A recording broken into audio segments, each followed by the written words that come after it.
Hello, mic testing 1 2 3 4. Welcome to another vlog of Lit Muses. After decades আমি vlog বানাচ্ছি বলে অনেক nonsense কথাবার্তা থাকবে, but right now I am on Ispat Express heading towards Jhargram for a short tour with Nabanita দিদি আর aunty. আমাদের train প্রায় 1 hour লেটে ঝাড়গ্রাম পৌঁছেছে, ইয়েস, যার জন্য নেক্সট শিডিউলে অনেকটাই ডিলে হয়ে গেছে। বাট ফার্স্টে আমরা যাচ্ছি হোটেলে, দেন বাকি সবটা হবে। ওকে, তো এটা এখন রুম ট্যুর হবে। এখানে ফার্স্টে রয়েছে একটা সিঙ্গেল বেড, যেখানে আমি শুরু, তারপর এখানে চেয়ার আছে যেখানে আমরা কেউ বসবো না কারণ বসার টাইম নেই আমাদের কাছে। আর তারপর আছে এখানে একটা ডাবল বেড, আর ওখানে টিভি কিছু দেখি না আমরা। আর এখানে রয়েছে একটা ওয়ার্ড্রপ, এখানে আমার চাদর। বাহ, আয়না একটু মুখটা দেখিয়ে নাও। আমাদের কাছে আরেকটা ব্যালকনি আছে। খুব খারাপ অবস্থা, নানা ফুল আছে। বন্দে ভারতের স্পিডে ব্রেকফাস্ট করে নিয়ে আমরা তিনজন বেরিয়ে পড়লাম স্প্লিটসভিলা কন্টেস্টেন্টের মতো ঝাড়গ্রামের কিছু স্পেসিফিক স্পটগুলোকে এক্সপ্লোর করতে। বাট তার আগে मैं हीरोइन हूँ একটা মেকওভার দিয়েছিলাম যাতে বেইজ্জতি না হয় সমাজে।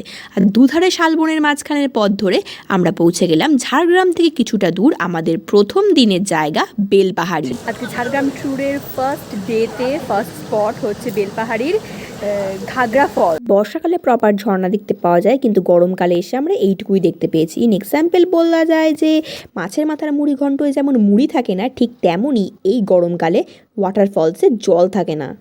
এটা আমাদের ডে ওয়ানের বেলপাহাড়ির ফার্স্ট জায়গা, যেটা হচ্ছে ঘাগরা ফলস। বাকি এখনও যাওয়া বাকি আছে।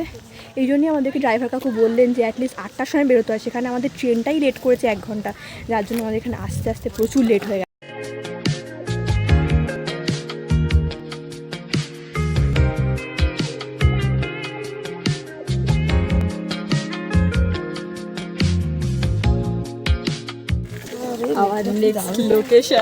দিদি লোকেশনটার নাম বলো, জাস্ট একবার বলো। খান্দারানি, তাই তো? খান্দারানি লেক। আচ্ছা, Khandarani lake. Okay, so now look at the place.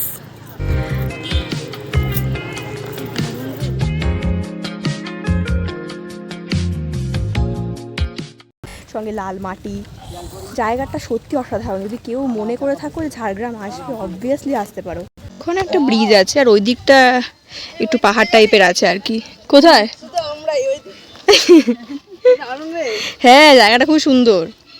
আর ওই সাইডে মেন এই পুরো ঝাড়গ্রামের বেশিরভাগ জায়গা জুড়ে এরম টাইপের যে গাছগুলো রয়েছে, এই গাছগুলো আরো বেশি সুন্দর করে দিতে চাই পুরো রাস্তাটাকে। ফটো হবে। গরমের থেকে খুব সুন্দর হাওয়া। দিদি হাওয়া এসি নাকি? না না, জনসংখ্যা আগে আমরা লাঞ্চ করে নেব। লাঞ্চ করে নি, তারপর কয়টায় যাব? কালকেও তো একটা ঘোরা আছে। এরপরে ওয়াটারফলস ওটা ওই হুদহুদি ফলস আর ওইটা ওই হুদহুদিটাই ঢাংরি কুসুম যেটা বলছি। ইট ওয়াজ লিটারালি অ্যান অফুল লাঞ্চ। ভাত আর ডাল ছাড়া আমি কিছুই খেতে পারিনি। দেখতে যতটা ভালো লাগছে, খেতে ততটাই খারাপ ছিল। স্পট বা 3 নম্বর স্পটও বলতে পারো, সেটা হচ্ছে হুদহুদি ফলস বা যেটাকে বলে ডাঙি কুসুম। এই রাস্তাটা ঠিক এরও ওপরে গাড়ি থেমে গেছে, আর তারপরেও বলছে প্রায় 10 মিনিট মতো হেঁটেও জায়গাতে পৌঁছাতে হবে। আমি একদম চিনতে পারছি না, হুদহুই জঙ্গল আর জঙ্গল। 10 মিনিট বললো, মানে এখনো কোথায় যাচ্ছি। কুকুর, একে তো আগে পাঠালে হয়, তো রাস্তা চেনে বোধহয়। আমার মা চলে গেছে। বাবা, আমার মা কত কনফিডেন্টলি উপরে উড়ে যাচ্ছে। আরে দাঁড়াও, তুমি কি চেনো কনফিডেন্টলি উপরে উড়ে যাচ্ছ? আমারও মনে হচ্ছে না তো ওপরেই আছে। গল্প হচ্ছে, রাস্তা চিনতে পারছি না। ধরিস, এখানে আমি একা উঠতে পারবো না। হ্যাঁ, চলে আসো। এই এটাকে এখানে বোঝ না। আমি তোর এটা ধরে ধরে যাবো। চল, প্যান্ট খুলে যাবে না, প্যান্ট খুলে আমি যা ধরে রেখেছি। হ্যাঁ, চলে আসো। যাচ্ছি, চল। একটু বসে নাও। নামতে গেলেও মুশকিল। খাইছে এখানে কি আছে বললো?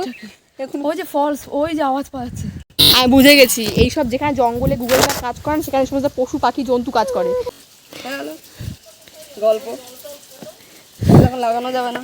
না, তুমি হাঁটতে পারছো তো? সোল খুললে হাঁটা যায়। অসাধারণ বৃহত্তর জলপ্রপাত,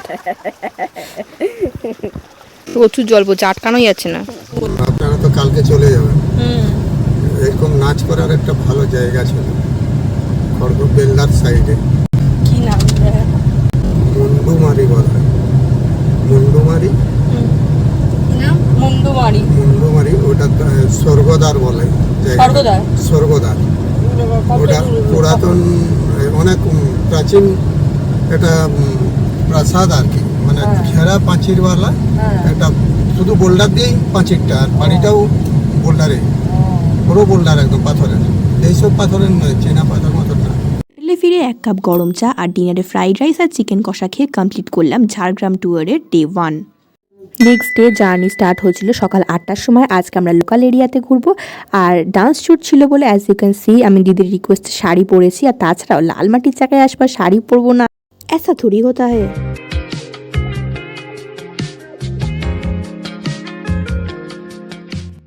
আজকের প্রথম জায়গা চিল্কাগড়ের কনক দুর্গা মন্দির, যেটা মেন গেট থেকে অনেকটাই ভেতরের দিকে ছিল। আশপাশটা একদম অন্য, মানে দুর্গা মন্দিরে যাচ্ছি লাগছে না, মনে হচ্ছে অন্যই কোথাও যাচ্ছি মনে হচ্ছে না।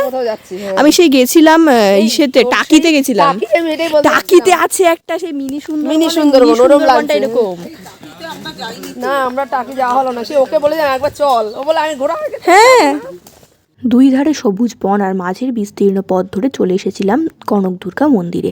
মেন মন্দিরের ভিডিও করতে পারিনি, তার একমাত্র কারণ বলতে আমার একটুও লজ্জা লাগছে না, যেটা হচ্ছে হনুমানের ভয়। যেদিকে তাকাবে সেদিকেই প্রচুর প্রচুর হনুমান ছিল, যার জন্য আমি ফোনই বার করতে পারিনি।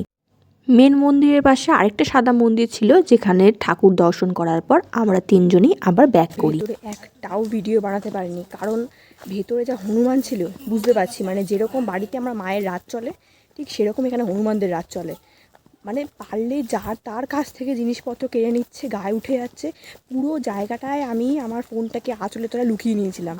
নেক্সট গিয়েছিলাম চিল্কাগড় রাজবাড়ি। ভেতরে আমি ঢুকিনি, তবে যারা গিয়েছিল তাদের অভিজ্ঞতা কিছুটা এইরকম। রাতের বেলাতে আমরা বলছে টিফিন বক্স রেখেছি, অটোমেটিক পড়ে যাচ্ছে, ভয়ে বলছে রাতটা যা কাটিয়েছি আমরাই জানি সেটা। পুরো রাতটা ভয়ে ভয়ে কাটিয়েছি, ঘুম তো হয়েই নি। তো প্রথম আসলাম বলছে যাও চিল্কিগড় রাজবাড়ির ভেতরে। বলি চিল্কিগড় রাজবাড়ির ভেতরে হোমস্টে? বলছে না ভেতরেই আছে, ভেতর থেকে বেরোচ্ছে। আমি এসে এখানে দাঁড়িয়ে আছি, যে দাদা আপনি কোথায়? বলে আমি তো বাইরে আছি। আপনারা কোথায়? বলছি ভেতরেই আছি, বেরোচ্ছি, দাঁড়ান না। সত্যি ভেতর থেকে বেরোচ্ছে। আমাদের নেক্সট ডেস্টিনেশন ঝাড়গ্রামের ট্রাইবাল মিউজিয়াম।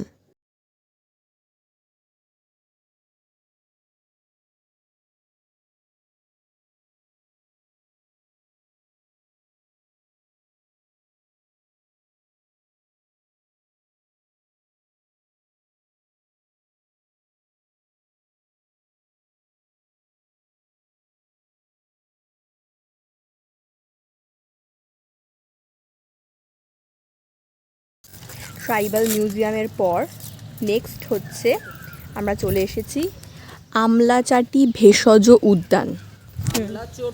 ও চটি চটি চাটি এক হয়ে গেছে। এখানে হচ্ছে অনেক ভেষজ গাছ রয়েছে, যেটা সম্পর্কে লেখা রয়েছে, আর সেটা কী কারণে ব্যবহার করা হয় সেগুলো রয়েছে। এখানটা অনেকটা বড় জায়গা জুড়ে এটা রয়েছে। ওই দিকে আরও জায়গা রয়েছে ওই দিকটাতে, মানে এই জায়গাটা অনেকটা জায়গা জুড়ে। তো এটা দেখার জন্য অনেকটা টাইম নিয়ে আসতে হবে, কিন্তু আমাদের কাছে টাইম কম, কারণ আজকেই আমরা চলে যাব ট্রেন ধরে। তো সেই জন্য আমাদের কাছে টাইমটা অনেকটাই কম। তো কোনো মতে জাস্ট ওপর আমরা দেখে নিচ্ছি। ট্রাইবাল মিউজিয়ামটাও দেখতে বেশিক্ষণ সময় লাগেনি, ছোটো ছিল আর অল্প জায়গা জুড়ে। এরপর সেই জন্য আমরা এখন এটাই চলে এসেছি। সোজা যেতে হবে এই জায়গাটায় যেতে গেলে। এছাড়া এর বাদিকেও রয়েছে, এর ডান দিকেও রয়েছে, মানে এখানে প্রচুর সারি সারি গাছ রয়েছে। মাঝখান থেকে যেতে হবে, গিয়ে ডান দিক বাদিক সব রকম দেখতে হবে। তো এখানে আসার জন্য অনেকটা টাইম নিয়ে আসতে হবে, যদি আপনি সবকটা গাছ পড়ে তোমরা দেখতে চাও তাহলে। এখন আমরা এসেছি এমন একটা গ্রামে যেখানে দেওয়ালে ছবি আঁকা রয়েছে, এছাড়াও আরও অনেক হাতের কাজ দেখা যাচ্ছে। তো এই গ্রামটার নাম হচ্ছে খোয়াব গ্রাম। আমি একটু দেখাচ্ছি ওই সাইডটা। এখানে যেমন এই যে বোতল এরকম রয়েছে, যার যার ঘরে এসে ছবি আঁকা রয়েছে, মানে পুরোটাই হস্তশিল্পের উপর তৈরি হয়েছে।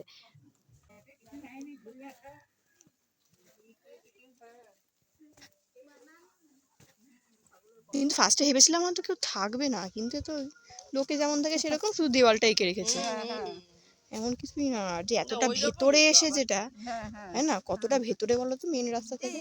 তো আপগা থেকে এটা কিনেছি বাবা, দিদি ওটা কিনেছে। হ্যাঁ হ্যাঁ, আমিও দিদি আর কোথাও যাবে? নো, খিদে পাচ্ছে। খেতে যাবো। তাহলে আজকের মতো বা দুদিনের মতো আজকের মতো এখানেই শেষ। এখানেই শেষ। ব্লগের হ্যাপি এন্ডিং এখানেই হতে পারতো, বাট আমি যেখানে সেখানে টুইস্ট তো থাকবেই। লাঞ্চ ছেড়ে বেরোনোর টাইমে ট্রেনের ট্র্যাকিং অ্যাপে দেখি ইস্পাত এক্সপ্রেস প্রায় 4 আওয়ার লেট ছিল, যেটাতে উঠলে হাওড়া পৌঁছাতাম 1টায়। যদিও সেদিনকে সব এক্সপ্রেস ট্রেনই প্রায় 3 থেকে 4 ঘন্টা লেটে চলছিল। তো তাড়াতাড়ি করে স্টেশনে পৌঁছে অন্য লোকাল ট্রেনের টিকিট কেটে আগে যে অন্য ট্রেন পেয়েছি সেটাতেই উঠে পড়লাম। রাস্তায় অনেক ডিবেট চলছিল শালিমার নামবো নাকি সাঁতরাগাছি, কিন্তু যখন দেখলাম ট্রেন সাঁতরাগাছিতে নামতেই এত দেরি করেছে, তখন আমরা সাঁতরাগাছিতেই নেমে পড়লাম আর শালিমার গেলাম না। তাড়াতাড়ি পৌঁছানোর জন্য শিয়ালদা পর্যন্ত একটা ক্যাব বুক করে নিয়েছিলাম। বাজিকেটটা না? আর ওই যে ইডেন গার্ডেন্স লাইট জ্বলছে, যে ক্রিকেট হয়, হ্যাঁ হ্যাঁ। বড় লাইটগুলো জ্বলছে, আজকে তো ম্যাচ হচ্ছে। ও আজকে ম্যাচ হচ্ছে না, ইন্ডিয়ার ওয়েস্ট ইন্ডিজ। হ্যাঁ, ওই জন্য লাইট জ্বলছে। হ্যাঁ কিছু কিছু লোক খেলা দেখে বেরোচ্ছে, ভিড় হয়ে আছে, এখান থেকে ঢোকে এন্ট্রি। শিয়ালদা পৌঁছে দেখি 9:50 ট্রেনটা অলরেডি মিস করে ফেলেছি 3 মিনিটের জন্য। What a tragedy. Next train 10:37 আর বাড়ি ফিরেছি প্রায় 12টায়। তো কিছুটা এরকম ছিল আমার short trip to Jhargram. I know you love me, but if you like my videos, do like, share, comment and subscribe. Bye bye. By the way, see you in the next video soon.